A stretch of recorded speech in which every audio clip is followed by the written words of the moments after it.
Mahalakshmi layout ವಿಧಾನಸಭಾ ಕ್ಷೇತ್ರದ Nandini layout ವಾರ್ಡ್ನಲ್ಲಿರುವ ಪರಿಮಳ ನಗರದಲ್ಲಿ ಮಹಿಳಾ ಒಕ್ಕೂಟ ಸಂಘ ಹಾಗೂ ಜನಧ್ವನಿ ಫೌಂಡೇಶನ್ ಉದ್ಘಾಟನಾ ಸಮಾರಂಭ ನಡೆಯಿತು. ಮಾಜಿ ಸಚಿವರು ಹಾಗೂ ಶಾಸಕರಾದ ಕೆ. ಗೋಪಾಲಯ್ಯ, ಬಿಬಿಎಂಪಿ ಮಾಜಿ ಉಪಮಹಾಪೌರರಾದ ಹೇಮಲತಾ ಗೋಪಾಲಯ್ಯ, ಬಿಜೆಪಿ ಉತ್ತರ ಜಿಲ್ಲೆ ಉಪಾಧ್ಯಕ್ಷ ಎನ್. ಜಯರಾಮಣ್ಣ, ಮಾಜಿ ಬಿಬಿಎಂಪಿ ಸದಸ್ಯ ಕೆವಿ ರಾಜೇಂದ್ರ ಕುಮಾರ್, ಪುಷ್ಪ ರಾಜೇಂದ್ರ ಕುಮಾರ್ ಮತ್ತು ಈ ಸಂಘದ ನೇತೃತ್ವ ವಹಿಸಿದ್ದ ವಾಣಿ ಆನಂದ್, ಆನಂದ್ ನಾರಾಯಣ ಸ್ವಾಮಿ ಸೇರಿದಂತೆ ಹಲವು ಗಣ್ಯರು ಭಾಗವಹಿಸಿ ಕಾರ್ಯಕ್ರಮದಲ್ಲಿ ದೀಪ ಬೆಳಗಿಸುವ ಮೂಲಕ ಚಾಲನೆ ನೀಡಿದರು.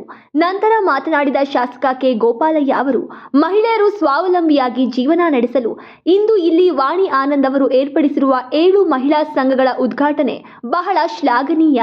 ನಮ್ಮ ಕ್ಷೇತ್ರದಲ್ಲಿ ಆಟೋ ಚಾಲಕರ ಸಂಘ ಸೇರಿದಂತೆ 40ಕ್ಕೂ ಹೆಚ್ಚಿನ ಮಹಿಳಾ ಸಂಘಗಳು ಕಾರ್ಯನಿರ್ವಹಿಸುತ್ತಿವೆ. ಹೇಮಲತಾ ಗೋಪಾಲಯ್ಯ ಅವರ ನಿರ್ದೇಶನದಂತೆ ಈ ಎಲ್ಲಾ ಸಂಘಗಳಿಗೆ ಪ್ರತಿ ವರ್ಷ ನಮ್ಮ ಮಹಾಲಕ್ಷ್ಮಿ ಎಜುಕೇಷನಲ್ ಟ್ರಸ್ಟ್ ವತಿಯಿಂದ 1 ಲಕ್ಷ ರೂಪಾಯಿಗಳನ್ನು ಸಹಾಯಧನವಾಗಿ ಕಳೆದ ಹಲವು ವರ್ಷಗಳಿಂದ ನೀಡುತ್ತಾ ಬಂದಿದ್ದೇನೆ. ಇದರಿಂದ ನೀವು ಕುಟುಂಬದ ಜೀವನ ನಿರ್ವಹಣೆ ಮಾಡಲು ಸುಲಭವಾಗುತ್ತದೆ. ಎಲ್ಲರೂ ಸಂಘವನ್ನ ಒಮ್ಮತದಿಂದ ಎಲ್ಲಾ ರೀತಿಯ ಲೆಕ್ಕಾಚಾರ ಸರಿಪಡಿಸಿಕೊಂಡು ಮುನ್ನಡೆಯಿರಿ ಹಾಗೂ ಮುಂಬರುವ ಮಾರ್ಚ್ 8ರಂದು ಮಹಿಳಾ ದಿನಾಚರಣೆಯ ಪ್ರಯುಕ್ತ ಧರ್ಮಸ್ಥಳ ಧರ್ಮಾಧಿಕಾರಿಗಳಾದ ಡಾಕ್ಟರ್ ಶ್ರೀ ವೀರೇಂದ್ರ ಹೆಗ್ಡೆಯವರನ್ನ ಕಾರ್ಯಕ್ರಮಕ್ಕೆ ಆಹ್ವಾನ ಮಾಡುತ್ತೇವೆ. ಎಲ್ಲಾ ಸಹೋದರಿಯರು, ತಾಯಂದಿರು ಭಾಗವಹಿಸಿ ಎಂದು ಮನವಿ ಮಾಡಿದರು. ಇದೇ ಸಂದರ್ಭದಲ್ಲಿ ಜನಧ್ವನಿ ಫೌಂಡೇಶನ್ ಉದ್ಘಾಟನೆ ಮಾಡಿ ಶುಭ ಕೋರಿದರು. ಹೇಮಲತಾ ಗೋಪಾಲಯ್ಯ ಪ್ರಾಸ್ತಾವಿಕ ನುಡಿ ಮಾತನಾಡಿದರು. ಇನ್ನು ಈ ಸಮಾರಂಭದಲ್ಲಿ ಸಾಂಸ್ಕೃತಿಕ ಕಾರ್ಯಕ್ರಮಗಳು ಜರುಗಿದವು. ಸ್ಥಳೀಯ ಮುಖಂಡರು ಪಾಲ್ಗೊಂಡಿದ್ದರು.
ಉದ್ಘಾಟನಾ ಸಮಾರಂಭದ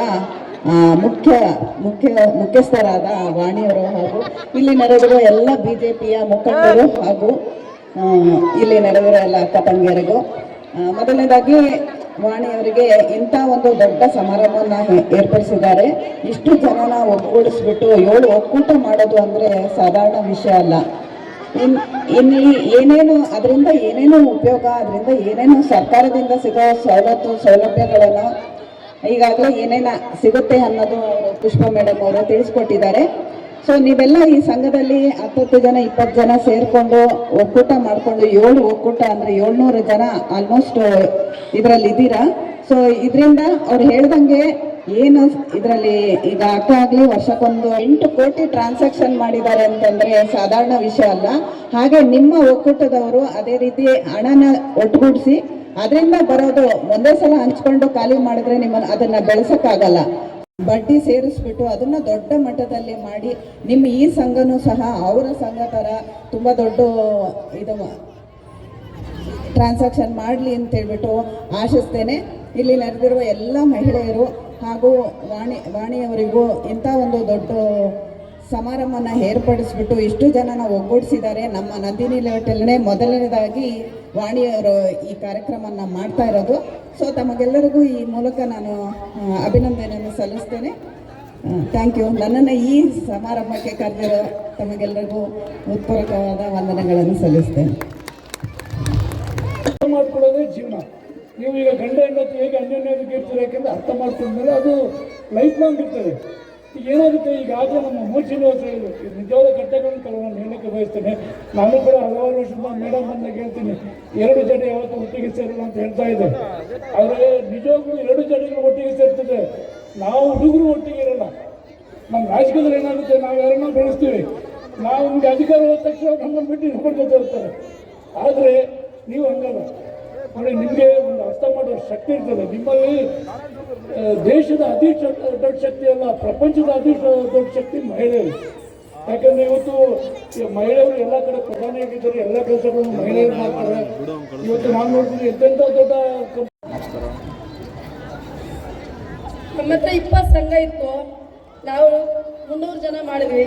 ಇಲ್ಲ ಇವರು ಮಮತಾಶ್ರೀ ಬೇಡ ಅಂದರು, ನಾನೆಲ್ಲ 1000 ಜನ ಮಾಡಬೇಕು ಅಂದೆ. ಎಲ್ಲರೂ ಸಪೋರ್ಟ್ ಮಾಡಿದ್ರ, ತುಂಬ ಥ್ಯಾಂಕ್ಸ್. ಫೋನ್ ಮಾಡಿ ಉದ್ಘಾಟನಾ ಕಾರ್ಯಕ್ರಮದಲ್ಲಿ ಇವತ್ತು ನಮ್ಮ ಶಾಸಕರು ಕಾರ್ಯಕ್ರಮಕ್ಕೆ ಬರಬೇಕಾಗಿತ್ತು, ಬರ್ತಾ ಇದ್ದಾರೆ. ಲೇಟ್ ಆಯಿತು, ಎಲ್ಲೊಂದು ಕಾರ್ಯಕ್ರಮಕ್ಕೆ ಹೋಗಬೇಕಾದ ಸಂದರ್ಭ ಬಂದಿದ್ದರಿಂದ ನೀನು ಹೋಗಿ ಕಾರ್ಯಕ್ರಮ ಶುರು ಮಾಡಿ ನಾನು ಬಂದು ಜಾಯ್ನ್ ಆಗ್ತೀನಿ ಅಂದರು. ನಾನು ಮಾತಾಡಿ ಮುಗಿಸೋದ್ರಲ್ಲಿ ಅವರು ಕಾರ್ಯಕ್ರಮಕ್ಕೆ ಬಂದು ಸೇರ್ಕೊಳ್ತಾರೆ. ಮತ್ತು ನಮ್ಮ ನಂದಿನಿ ಬಡಾವಣೆಯ ಮಾಜಿ ಕೌನ್ಸಿಲ್ ಗುರುಗಳು ಅಂದರೆ ಕಲಾ ಗುರುಗಳು ರಾಜೇಂದ್ರ ಕುಮಾರ್ ಸರ್ ಅಂತ ಹೇಳ್ತಾ ಇದೆ, ಅವರ ಒಂದು ವೇದಿಕೆಯಲ್ಲಿ ಶುರು ಮಾಡಿದಂಥ ಕಾರ್ಯಕ್ರಮ ಇವತ್ತು ತುಂಬ ಚೆನ್ನಾಗಿ ಮಾತಾಡೋದನ್ನು ಕಲ್ತಿದ್ದೀರಿ. ನಿಮ್ಮ ಭವಿಷ್ಯ ಸಹ ಚೆನ್ನಾಗಿರಲಿ.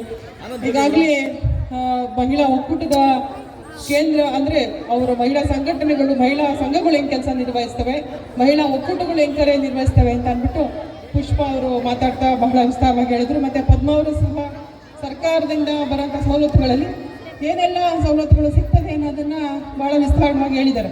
ಸುಮಾರು ನಮ್ಮ ಮಹಾಲಕ್ಷ್ಮಿ ಲೇಔಟ್ ವಿಧಾನಸಭಾ ಕ್ಷೇತ್ರದಲ್ಲಿ ಒಕ್ಕೂಟಗಳನ್ನ ರಚನೆ ಮಾಡಿದ್ದಾರೆ. ಸೊ ನಾನೊಂದು ಒಂದು ಅತ್ಯುತ್ತಮವಾದ ಕೆಲಸ ಅಂತ ಹೇಳಕ್ಕೆ ನಾನು ಇಷ್ಟಪಡ್ತೀನಿ. ಯಾಕೆಂದರೆ ಎಲ್ಲೋ ಒಂದು ಕಡೆ ಮಹಿಳೆಯರು ಉಳಿತಾಯ ಮಾಡಿದಾಗ ಅದನ್ನು ನಾವೆಲ್ಲೋ ಒಂದು ಸಾಸಿವೆ ಡಬ್ಬದಲ್ಲೋ, ಒಂದು ಕಡಲೆ ಬೀಜದ ಡಬ್ಬದಲ್ಲೋ, ಕಡಲೆಬೇಳೆ ಡಬ್ಬದಲ್ಲೋ ಇಟ್ಬಿಟ್ಟು ಮತ್ತೇನು ಮಾಡ್ತೀವಿ, ನಾವು ಸಮಯ ಬಂದಾಗ ಯಾರ ಮೇಲೆ ಸಮಯ ಬಂದಾಗ ದುಡ್ಡು ಖರ್ಚಾಗದೆ ಇರೋದೇ ಇಲ್ಲ, ಮತ್ತೆ ಅಲ್ಲಿ ಹೋಗೋದು ಅಲ್ಲಿಗೆ ಕೈ ಹೋಗುತ್ತೆ. ಸಾಸಿವೆ ಡಬ್ಬದಲ್ಲಿ ಎಲ್ಲ ಇಟ್ಟಿದ್ದೀರಲ್ಲ ಅದನ್ನು ತಗೊಂಡೆಲ್ಲ ಮಾಡೋಣ, ನಾವು ತರಕಾರಿ ಎಲ್ಲ ಬಂತು, ಅದೇನೋ ಒಂದು ಸಾಂಬಾರು ಬೇಕಾಯ್ತು ಮನೆಗೆ, ಅದನ್ನು ಅಲ್ಲೇ ಹೋಗುತ್ತೆ ಕಂಡು ಅಲ್ವಾ. ಹಂಗಾಗಿ ಅದನ್ನು ಉಳ್ಸೋಕ್ಕೆ ಸಾಧ್ಯನೇ ಇಲ್ಲ ನಾವು ಮನೆಯಲ್ಲಿ. ಅದನ್ನು ಉಳಿತಾಯ ಮಾಡಬೇಕು ಅಂತ ಅಂದಾಗ ಒಂದು ಏನೆಲ್ಲ ನಾವು ಅಲ್ಲಿ ಉಳಿತಾಯ ಕಟ್ತೀವಿ, ಅದನ್ನು ತೊಗೊಳಕ್ಕೆ ಬ್ಯಾಂಕಲ್ಲಿ ಕಟ್ತೀವಿ. ಅಲ್ಲಿ ಮಹಿಳಾ ಸಂಘಗಳಲ್ಲಿ ಶುರುವಾಗಿದ್ದು ಮಹಿಳಾ ಒಕ್ಕೂಟಗಳು, ಪ್ರದೇಶ ಮಟ್ಟದ ಮಹಿಳಾ ಒಕ್ಕೂಟಗಳ ಒಂದು ಸಂಘಟನೆ ಶುರುವಾಯಿತು. 10 ಮಹಿಳಾ ಸಂಘಗಳು ಒಂದು ಒಕ್ಕೂಟಗಳನ್ನ ರಚನೆ ಮಾಡಬೇಕು ಅನ್ನೋ ನಿಟ್ಟಿನಲ್ಲಿ BBMP ಶುರು ಮಾಡಿದ್ದು. ಇವತ್ತು ಆ ಸಂಘಗಳಿಗೆ ಉಳಿತಾಯ ಆಗುತ್ತೆ. ಅದರದ್ದು ಒಂದೊಂದು ಸಂಘದ ಉಳಿತಾಯನ ನೀವು ಒಕ್ಕೂಟಿಗೆ ಅಮೌಂಟನ್ನು ಕಟ್ತೀರಿ. ಅಮೌಂಟನ್ನು ಅದನ್ನು ಅವ್ರ ಅಕೌಂಟ್ಗೆ ಅದನ್ನು ಹಾಕ್ತಾರೆ. ಪುಷ್ಪ ಅಕ್ಕ ಮಾತಾಡ್ತಾ ಹೇಳ್ತಾ ಇದ್ರು, ಯಾವುದೇ ಕಾರಣಕ್ಕೂ ನೀವು ಕೈಯಲ್ಲಿ ವ್ಯವಹಾರ ಮಾಡಿಬಿಡಿ, ಚೆಕ್ ಮುಖಾಂತರ ವ್ಯವಹಾರ ಮಾಡಿ. ಚೆಕ್ ಮುಖಾಂತರ ಮಾಡಿದ್ರೆ ನಿಮಗೆ ಲೆಕ್ಕ ಸಿಗುತ್ತೆ, ಅಕೌಂಟಲ್ಲಿ ಡೀಟೇಲ್ ಸಿಗುತ್ತೆ. ಮತ್ತು ಲೆಡ್ಜರ್ ನೀವೇನು ಪ್ರತಿ ತಿಂಗಳು ಮೀಟಿಂಗ್ ಮಾಡ್ತೀರಿ, ಆ ಮೀಟಿಂಗ್ನ ಇಂಥ ದಿವಸ ಮೀಟಿಂಗ್ ಮಾಡಿದ್ವಿ, ಇಂಥವ್ರು ಮೀಟಿಂಗ್ ಬಂದಿದ್ರು, ಸಂಘಗಳಿಂದ ಇಷ್ಟಿಷ್ಟು ಅಮೌಂಟು ಅಕೌಂಟಿಗೆ ಒಕ್ಕೂಟದ ಅಕೌಂಟ್ ಬಂದಿದೆ. ನಿಮ್ಮ ಸಂಘಗಳು ಮಾಡುವಾಗಲೂ ಅಷ್ಟೇ, ಸಂಘಗಳಲ್ಲಿ ಪ್ರತಿದಿನ ಲೆಡ್ಜರ್ನ ಪ್ರತಿ ತಿಂಗಳು ಮೇಂಟೈನ್ ಮಾಡಬೇಕು. ಮೇಂಟೈನ್ ಮಾಡಿದಾಗಲೇ ನಿಮಗೆ ಲೆಕ್ಕ ಸಿಗೋದು. ಆ ಲೆಕ್ಕಗಳು ತಿಂಗಳಿಗೆ ಒಂದ್ಸಲಿ ಮೀಟಿಂಗ್ ಹೋದಾಗ ಸಂಘದಲ್ಲಿ ಅಧ್ಯಕ್ಷ ಯಾರು ಇರ್ತಾರೆ ಪದಾಧಿಕಾರಿಗಳು ತೋರಿಸ್ಬೇಕು. ತೋರಿಸ್ಲಿಲ್ಲ ಅಂದರೆ ನೀವು ಸಂಘದಲ್ಲಿ ಇರುವಂಥ ಪ್ರತಿನಿಧಿಗಳು ಸಂಘದ ಅಧ್ಯಕ್ಷರ ಕೇಳಬೇಕು, ಏನೆಲ್ಲ ಉಳಿತಾಯವನ್ನು ಮಾಡಿದ್ದೀರಾ ನಮಗೆ ತೋರಿಸಿ ಅಂತ. ಯಾಕೆಂದರೆ ಯಾವುದೇ ಒಂದು ವ್ಯವಹಾರ ಕಣ್ಣಿಗೆ ಕಾಣಂಗಿದ್ರೆ, ಕಣ್ಣಿಗೆ ಕಾಣೋಂಥ ಲೆಕ್ಕಾಚಾರ ನಮ್ಮಲ್ಲಿದ್ದರೆ ಯಾವುದೇ ಒಂದು ಡಿಸ್ಪ್ಯೂಟ್ ಬರಲ್ಲ ಅಲ್ಲಿ. ಯಾಕೆಂದರೆ ಮಹಿಳೆಯರಿಗೆ ಜಗಳ ಆಗಲ್ಲ ಖಂಡಿತವಾಗಿ. ಆ ಥರ ಒಂದು ಲೆಕ್ಕಾಚಾರನ ವಾಣಿಯವರು ಆಗಲೇ ಹೇಳ್ತಾ ಇದ್ರು, ನಾವು ಮೇಂಟೈನ್ ಮಾಡ್ತಾ ಇದ್ದೀವಿ ಅಂತ ಅಂದ್ಬಿಟ್ಟು. ಒಕ್ಕೂಟಗಳು ಅಷ್ಟೇ, ಒಕ್ಕೂಟ ಮೀಟಿಂಗ್ ತರುವಾಗ ಒಕ್ಕೂಟದ ಅಧ್ಯಕ್ಷರುಗಳು ಯಾರ್ಯಾರು ಸಂಘದ ಅಧ್ಯಕ್ಷರುಗಳು ಮೀಟಿಂಗ್ ಹೋಗ್ತೀರಾ, 10 ಸಂಘದ ಅಧ್ಯಕ್ಷರು ಪ್ರಧಾನ ಕಾರ್ಯದರ್ಶಿ ಯಾರು ಮೀಟಿಂಗ್ ಹೋಗ್ತೀರಾ ಅವರು ಸಹ ಲೆಕ್ಕವನ್ನು ನೀವು ಕೇಳಬೇಕು. ಕೇಳಿದಾಗಲೇ ನಿಮ್ಮ ಬಡಾವಣೆಯಲ್ಲಿ ಏನೇ ತೊಂದರೆ ಇದ್ರೂ ಸಹ ಸನ್ನಿವಾಗಿರುವಂಥ ನಮ್ಮ ಎಲ್ಲ ಮುಖಂಡರ ನೇತೃತ್ವದಲ್ಲಿ ಏನೇ ತೊಂದರೆಗಳಿದ್ರು ಸಹ ಅಲ್ಲಿ ಬಂದು ಪರಿಹಾರ ಮಾಡುವಂಥ ಕೆಲಸವನ್ನು ನಮ್ಮ ಮುಖಂಡರ ಸಾನ್ನಿಧ್ಯದಲ್ಲಿ ಖಂಡಿತವಾಗಲೂ ನಡ್ಕೊಂಡು ಬರ್ತದೆ. ಮತ್ತು BBMPನೂ ಸಹ ಹಲವಾರು ಸಾಲ ಸೌಲಭ್ಯಗಳನ್ನು ಕೊಡ್ತಾ ಇದೆ. ಸೂಕ್ತ ನಿಧಿನೂ ಸಹ ಈಗೇನು 10,000 ಬರ್ತಾ ಇತ್ತು ಮಹಿಳಾ ಸಂಘಗಳಿಗೆ, ಅದು 25,000 ಆಗಿದೆ. ಮಹಿಳಾ ಒಕ್ಕೂಟಗಳು 50,000 ಬರ್ತಾ ಇತ್ತು, ಅದು ಸುಮಾರು ಒಂದು 2.5 ಲಕ್ಷ ಸೂಕ್ತ ನಿಧಿ ಬರ್ತಾ ಇದ್ದವು ನಮ್ಮ ಒಕ್ಕೂಟಗಳಿಗೆ. ಅದೆಲ್ಲ ಪ್ರಯೋಜನವನ್ನು ಪಡ್ಕೊಳ್ಳಿ. ಮತ್ತು ಮಹಿಳಾ ಒಂದಷ್ಟು ಉದ್ಯಮಗಳನ್ನ ತಯಾರು ಮಾಡೋಕ್ಕೆ ಒಂದು ನಮ್ಮ ಸರ್ಕಾರ ಯೋಜನೆ ಸಂಘದ ಅಧ್ಯಕ್ಷಗಳು ಏನು ನೀವು BBMP ಪಶ್ಚಿಮ ವಲಯದಲ್ಲಿ ಅಲ್ಲೇ ನಮ್ಮ ವೆಂಕಟೇಶ್ ಪತಿ ಸರ್ ಮತ್ತು ಹಲವಾರು ಅಲ್ಲಿ ವೆಲ್ಫೇರಲ್ಲಿ ಒಂದಷ್ಟು ಜನ ಕೆಲಸ ಮಾಡ್ತಾರೆ. ಅಲ್ಲಿ ಹೋಗಿ ನೀವು ಅವ್ರನ್ನ ಸಂಪರ್ಕ ಇಟ್ಕೊಂಡು ಅವ್ರ ಜೊತೆ ನೀವು ಯಾವಾಗಲೂ ಹೋಗಿ ಬರ್ತಾ ಇದ್ರೆ ಖಂಡಿತವಾಗ್ಲೂ ಅವ್ರು ಇರುವಂಥ ಸರ್ಕಾರದಲ್ಲಿ ಸಿಗುವಂಥ ಸವಲತ್ತುಗಳನ್ನ ನಿಮಗೆ ತಿಳಿಸೋಕ್ಕೆ ಅವ್ರಿಗೂ ಅನುಕೂಲ ಆಗುತ್ತೆ. ಯಾಕೆ ನೀವು ಹೋಗಲಿಲ್ಲ ಅಂದಾಗ ಅವ್ರಿಗೂ ಏನು ಮಾಡೋಕ್ಕಾಗಲ್ಲ. ಹಾಗಾಗಿ ಈ ಖಂಡಿತವಾಗ್ಲೂ ಅಲ್ಲಿ ಹೋಗಿ ತಿಳ್ಕೊಂಡು ಅಲ್ಲಿರುವಂಥ ಸರ್ಕಾರದಲ್ಲಿರುವಂಥ ಸವಲತ್ತುಗಳನ್ನ ಜನರಿಗೆ, ನಮ್ಮ ಒಕ್ಕೂಟದ ಜನರಿಗೆ ತಿಳಿಸುವಂಥ ಕೆಲಸವನ್ನು ಸಹ ನೀವೆಲ್ಲ ಸೇರಿ ಮಾಡಿ ಅಂತ ಹೇಳಿ ನಮ್ಮ ವಾಣಿಯ ಅಧ್ಯಕ್ಷರು ನೀವೆಲ್ಲ ಕೂತಿದ್ರೆ ನಿಮ್ಮದೇ ಹೆಚ್ಚಿನ ಜವಾಬ್ದಾರಿ. ಯಾಕೆಂದರೆ ನಿಮ್ಮನ್ನ ಹೆಚ್ಕೊಂಡು 100 ಜನ ಇರ್ತಾರೆ. ನಿಮ್ಮ ಒಕ್ಕೂಟದ ಅಧ್ಯಕ್ಷ ಹೆಣ್ಣಾಗಿರ್ತೀರಿ, ನಿಮ್ಮನ್ನ ಹೆಚ್ಕೊಂಡು 100 ಜನ ಇರ್ತಾರೆ. ವಾಣಿಯನ್ನು ಹಚ್ಕೊಂಡು 700 ಜನ ಇದ್ದಾರೆ ಅಲ್ವಾ. ಹಾಗಾಗಿ ನಿಮ್ಮೆಲ್ಲರ ಕರ್ತವ್ಯ, ಮಹಿಳಾ ಸಂಘದಲ್ಲಿರುವಂಥ ಎಲ್ಲ ಸದಸ್ಯರ ಕರ್ತವ್ಯ ಅದು. ಮಹಿಳಾ ಸಂಘಗಳಲ್ಲಿ ಏನೆಲ್ಲ ಕಾರ್ಯ ಆಗ್ತಾ ಇದೆ ಅದನ್ನು ನೀವು ಕೇಳಬೇಕು. ಒಕ್ಕೂಟದ ಪದಾಧಿಕಾರಿಗಳು ಸಹ ಕೆಲಸ ಇರುತ್ತೆ. ಚಿತ್ರಣ ಬದಲಾವಣೆ ಮಾಡ್ತೀವಿ ಅಂತ ಮಾತುಕತೆ ಕಟ್ಟಿಸಿದ್ದಾರೆ. ಬೆಳವಣಿಗೆ ಆದಮೇಲೆ ಶಾಲೆ ಕಟ್ಟಿಸಿದ್ದಾರೆ. 7,500 ಜನ ಮಕ್ಕಳಿಗೆ ಉಚಿತವಾಗಿ ಇವತ್ತು ಮಾಡಿಕೊಡುವಂಥ ಕೆಲಸವನ್ನು ಮಾಡಿದ್ದಾರೆ. ಯಾವ ಶಾಸಕರು ಮಾಡಿದ್ದಾರೆ, ಯಾವ MLA ಮಾಡಿದ್ದಾರೆ ಕೆಲಸನೆಲ್ಲ ಇಡೀ ರಾಜ್ಯದಲ್ಲಿ ಎಲ್ಲರೂ ಮಾಡಿದ್ರೆ. ಆ 7,500 ಜನ ಮಕ್ಕಳ ತಂದೆ ತಾಯಿಗೆ ಹೊರೆ ಸಂಪೂರ್ಣ ಕಮ್ಮಿ ಆಗಿದೆ. ಭಾಳ ಖುಷಿ ಆಗುತ್ತೆ. ಹಣ ಬರುತ್ತೆ, ನನ್ನ ಮಕ್ಕಳು ಓದ್ತಾರೆ. 1ರಿಂದ 10th ಉಚಿತವಾಗಿ ಮಾಡ್ತಾರೆ. ಬಟ್ಟೆ, ಯೂನಿಫಾರ್ಮು, ಡ್ರೆಸ್ಸು, ಶೂಸು ಎಲ್ಲವನ್ನೂ ಫ್ರೀ ಮಾಡುವಂಥ ಕೆಲಸವನ್ನು ಗೋಪಾಲ ಮಾಡವ್ರೆ. ಇವೆಲ್ಲ ಆಗಿರೋದ್ರಿಂದ ಮತ ಹಾಕಿದ್ರಲ್ಲ ಅದು ಸಾರ್ಥಕ ಆಗೈತೆ ಅಂತ ಹೇಳಿ ಈ ಸಂದರ್ಭ ನಾನು ಹೇಳಬೇಕಾಗ್ತದೆ.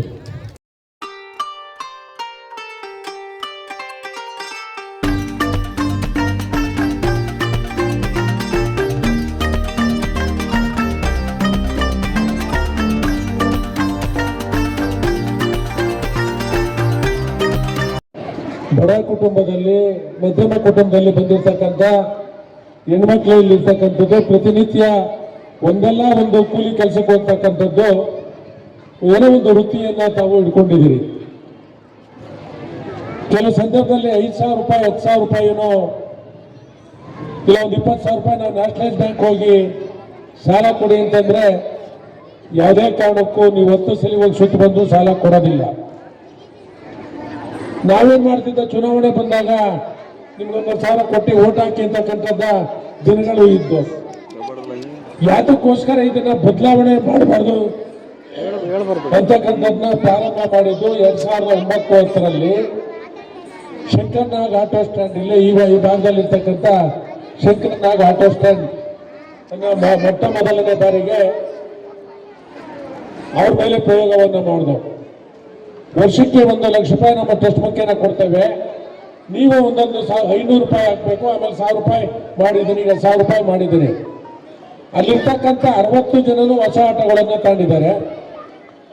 ಈಗ ಇವತ್ತು 15 ದಿನದಲ್ಲಿ ಕಾರ್ಯಕ್ರಮ ನಡೆಯಿತು. ರಾಜೇಂದ್ರ ಕುಮಾರ್ ಅವರು ಬಂದಿದ್ರು, ನಾನು ಆ ಕಾರ್ಯಕ್ರಮದಲ್ಲಿ ಭಾಗಿಯಾಗಿದ್ದೆ. ಅವರು, ಅವರ ಕುಟುಂಬ, ಅವರ ತಂದೆ ತಾಯಿ, ಅವರ ಅತ್ತೆ ಮಾವ, ಅವರ ಮಕ್ಕಳು ಬಿಟ್ಟು ಬೇರೆ ಏನೂ ಇಲ್ಲ. ಉತ್ತರ ಕರ್ನಾಟಕ ಭವನದ ಚೌಟ್ರಿನಲ್ಲಿ ಕಾರ್ಯಕ್ರಮ ಪ್ರತಿ ವರ್ಷ ಆಗುತ್ತೆ. ಈ ವರ್ಷ ನಾನು ಪ್ರತಿ ವರ್ಷ ಆಟೋ ಡ್ರೈವರ್ಗಳಿಗೆ 2 ಜೊತೆ ಬಟ್ಟೆ ಕೊಡ್ತಿದ್ದೆ. ಅಣ್ಣ, ಪ್ರತಿ ವರ್ಷ 2 ಜೊತೆ ಬಟ್ಟೆ ಕೊಟ್ಟರೆ ನನಗೆ ಅದರಲ್ಲಿ ಒಂದು ಬಾರಿ ಅವ್ರಿಗೆ ಟಿಫನ್ ಬಾಕ್ಸ್ ಅನ್ನ ಕೊಡ್ತಾರೆ. ಟಿಫನ್ ಬಾಕ್ಸ್ ಅನ್ನ ಕೊಡ್ತಕ್ಕಂಥ ಕಾರ್ಯಕ್ರಮವನ್ನು ಇಟ್ಕೊಂಡು ಟಿಫನ್ ಬಾಕ್ಸ್ ಅನ್ನ ಕೊಡ್ತಾರೆ. ಈ ಬಾರಿ ಅವ್ರ ಕಾರ್ಯಕ್ರಮ ಎಷ್ಟೊಂದು ಚೆನ್ನಾಗಿತ್ತು ಅಂದ್ರೆ ಇಡೀ ಕುಟುಂಬದ ಚೌಟ್ರಿನಲ್ಲಿ ಸೇರ್ಕೊಂಡು ಒಂದು ದಿನದ ಭೋಜನ ಮತ್ತೆ ಅವರೇ ಹಲವಾರು ಅವರ ಮಕ್ಕಳಿಂದ ಮನರಂಜನೆ ಕಾರ್ಯಕ್ರಮ ಮಾಡಿ ಇವತ್ತು ಅವರು 60 ಲಕ್ಷ ಹಣವನ್ನ ಅವರ ಆಟೋ ತಾಂಡಿ ಇನ್ನು 60 ಲಕ್ಷ ಹಣವನ್ನ ಆ ಸಂಘದ ಹೆಸರಿನಲ್ಲಿ ಇಟ್ಟಿದ್ದಾರೆ. ಒಬ್ರು ಮಾತ್ರ ಆಚೆ ಹೋಗಿದ್ದಾರೆ. ಉಳಿದಿರ್ತಕ್ಕಂಥ 61 ಜನದಲ್ಲಿ 60 ಜನ ಇದ್ದಾರೆ. ಒಬ್ರು ಮಾತ್ರ ಆಚೆ ಹೋಗಿದ್ದಾರೆ. ಅವ್ರು ಎಷ್ಟು ಹಣ ಕಟ್ಟಿದ್ರೆ ಅಷ್ಟು ಹಣ ಕಟ್ಟಿ ಇದನ್ನ ಕಳಿಸಿದ್ದಾರೆ. ಈಗ ಅವರು 2ನೇ ಹಂತದಲ್ಲಿ ಮಾಡ್ತಾ ಇರ್ತಕ್ಕಂಥದ್ದು, ಯಾರಿಗೆ ಸ್ವಂತ ಮನೆ ಇಲ್ಲ ಆ ಹಣದಲ್ಲಿ 2 ಲಕ್ಷ 3 ಲಕ್ಷ ರೂಪಾಯಲ್ಲಿ ನಮ್ಮ ಈ ಮಹಿಳಾ ಸಂಘ ಮತ್ತು ಒಕ್ಕೂಟವನ್ನ ಮಾಡಿರ್ತಕ್ಕಂಥದ್ದು ಎಲ್ಲಾಗುತ್ತೋ ಏನೋ ಗೊತ್ತಿಲ್ಲ. ನಮ್ಮ ಕ್ಷೇತ್ರದಲ್ಲಿ ಎಷ್ಟು ಶಕ್ತಿಯನ್ನ ತುಂಬೋದು, ನನ್ನ ಸಹೋದರಿಯರಿಗೆ ತುಂಬತಕ್ಕಂಥ ಕೆಲಸವನ್ನ ನಾವೆಲ್ಲರೂ ನಮ್ಮ ವೇದಿಕೆ ಮೇಲೆ ಇರ್ತಕ್ಕಂಥ ನಾವೆಲ್ಲ ಮುಖಂಡರುಗಳು ನಿಮ್ಮ ಜೊತೆಯಿಂದ ಮಾಡ್ತೀವಿ ಅಂತಕ್ಕಂಥ ಮಾತನ್ನ ಈ ಸಂದರ್ಭದಲ್ಲಿ ಹೇಳಿ, ಇವತ್ತು ಹೇಮಲತಾ ಅವರು ಡೆಪ್ಯೂಟಿ ಮೇಯರ್ ಆಗಿರ್ತಕ್ಕಂಥ ಸಂದರ್ಭದಲ್ಲಿ ಕಮಲಾನಗರದಲ್ಲಿರ್ತಕ್ಕಂಥ ಮಹಾಲಕ್ಷ್ಮೀಪುರ ರೆಫರಲ್ ಹಾಸ್ಪಿಟಲ್. ಬಹುಶಃ ನಾವು ಹೋಗಿ ನೋಡಬೇಕು, ನಮ್ಮ ಮುಖಂಡರುಗಳು ಅಲ್ಲಿ ಹೋಗಿ ನೋಡಬೇಕು. ಪ್ರತಿ ವರ್ಷ 1,000 ನವಜಾತ ಶಿಶುಗಳು ಹುಟ್ಟತಕ್ಕಂಥ ಕೊಲಂಬಿಯಾ ಹಾಸ್ಪಿಟ್ಲ್ ಏನಿದೆ ಅದೇ ಗುಣಮಟ್ಟದಲ್ಲಿರ್ತಕ್ಕಂಥ ಹಾಸ್ಪಿಟ್ಲ್ ಇರ್ತಕ್ಕಂಥದ್ದು. ನೀವು ಹೋದರೆ 5,000 ರೂಪಾಯಲ್ಲಿ ಒಂದು ಹೆರಿಗೆ ಆಗುತ್ತೆ. ಅನೇಕ ಜನ ಗೊತ್ತಿರ್ತಕ್ಕಂಥವ್ರು ನರ್ಸಿಂಗ್ ಹೋಮನಿಂದ ಡಿಸ್ಚಾರ್ಜ್ ಮಾಡಿ ಅಲ್ಲಿ ಬಂದು ಸೇರಿಸ್ಬಿಡ್ತಾರೆ. ಬೇಡ 1.5 ಲಕ್ಷ 2 ಲಕ್ಷ ಮಲ್ಲೇಶ್ವರ, ಚಾಮರಾಜಪೇಟೆ, ಬಸವನಗುಡಿ ಯಾವುದು ಒಳ್ಳೆ ನರ್ಸಿಂಗ್ ಹೋಮ್ ಐತೆ ಅಂತ ಅಲ್ಲಿರ್ತಕ್ಕಂಥ ಡಾಕ್ಟ್ರು ಒಳ್ಳೆ ಡಾಕ್ಟರ್ ಇದ್ದಾರೆ, ಸಿಸ್ಟರ್ಸು ಒಳ್ಳೆ ಸಿಸ್ಟರ್ಸ್ ಇದ್ದಾರೆ. ಒಂದು ವರ್ಷಕ್ಕೆ 900ರಿಂದ 1000 ಮಕ್ಕಳಲ್ಲಿ ಹುಡ್ತಾರೆ ಅಂತಕ್ಕಂಥದ್ದಾದರೆ ಅದು ಎಂಥ ಹಾಸ್ಪಿಟ್ಲ್ ಇರಬೇಕು ಅಂತಕ್ಕಂಥದ್ದನ್ನ ತಾವು ಗಮನಿಸಬೇಕು ಅಂತಕ್ಕಂಥದ್ದನ್ನ ಹೇಳಿ. ಅಲ್ಲಿ ಏನಾದರೂ ನೀವು ಸೇರಿಸ್ಬೇಕಾದ್ರೆ ನಮ್ಮಿಂದನೇ ನಾನಿರಲಿ, ಶ್ರೀಮತಿ ಹೇಮಲತಾ ಅವರಿರಲಿ, ಜಯರಾಮಣ್ಣ ಇರಲಿ, ನಮ್ಮ ಮುಖಂಡಗಳು ರಾಜೇಂದ್ರ ಕುಮಾರ್ ಇರಲಿ, ಪುಷ್ಪರಾಜೇಂದ್ರ ಕುಮಾರ್ ಅವರು ಯಾರೇ ಇರಲಿ ಒಂದು ಫೋನ್ ಮಾಡಿದ್ರೆ ತಕ್ಷಣ ಇಂಥವ್ರನ್ನ ಕಳಿಸ್ಕೊಡ್ತೀವಿ ಅಂತಕ್ಕಂಥದ್ದು ಹೇಳ್ತೀನಿ. ನೆಲಮಂಗಲಿಂದ ಬರ್ತಾರೆ, ಸೋಮಪುರದಿಂದ ಬರ್ತಾರೆ, ತಾವರೆಕೆರೆಯಿಂದ ಬರ್ತಾರೆ, ಬೆಂಗಳೂರಿನ ಬೇರೆ ಬೇರೆ ಕ್ಷೇತ್ರದ ಹಾಸ್ಪಿಟ್ಲು ಬರ್ತಾರೆ. ಇದು ತಮಗೆಲ್ಲ ಗೊತ್ತಿರಲಿ ಅಂತಕ್ಕಂಥದ್ದನ್ನ ಹೇಳಿ. ಇವತ್ತು ಕೃಷ್ಣಾನಂದ ನಗರದಲ್ಲಿ ಆಗಿರ್ತಕ್ಕಂಥ ಸರ್ಕಾರಿ ಶಾಲೆ 2600 ಮಕ್ಕಳಲ್ಲಿ ಓದ್ತಾ ಇರ್ತಕ್ಕಂಥದ್ದು. ಕಮಲಾನಗರದಲ್ಲಿರ್ತಕ್ಕಂಥ ಶ್ರೀ ಅಟಲ್ ಬಿಹಾರಿ ಸರ್ಕಾರಿ ಶಾಲೆ 1,600 ಮಕ್ಕಳು ಓದ್ತಾ ಇರ್ತಕ್ಕಂಥದ್ದು. ಕುರುಬಳಲ್ಲಿರ್ತಕ್ಕಂಥ ಶಾಲೆ ಸಂಪೂರ್ಣವಾಗಿ ಕೆಲಸ ಕಾರ್ಯ ಮುಗಿದಿದೆ, 600 ಮಕ್ಕಳಾಗಿದೆ. ಮುಂದಿನ ವರ್ಷ 1,500 ಮಕ್ಕಳಲ್ಲಿ ಓದ್ತಕ್ಕಂಥದ್ದು. ಋಷವಾದಿನಗರದಲ್ಲಿರ್ತಕ್ಕಂಥ ಮತ್ತೊಂದು ಶಾಲೆ 30-40 ಸೈಟಿನಲ್ಲಿ 600 ಮಕ್ಕಳು 2 ಶಿಫ್ಟ್ನಲ್ಲಿ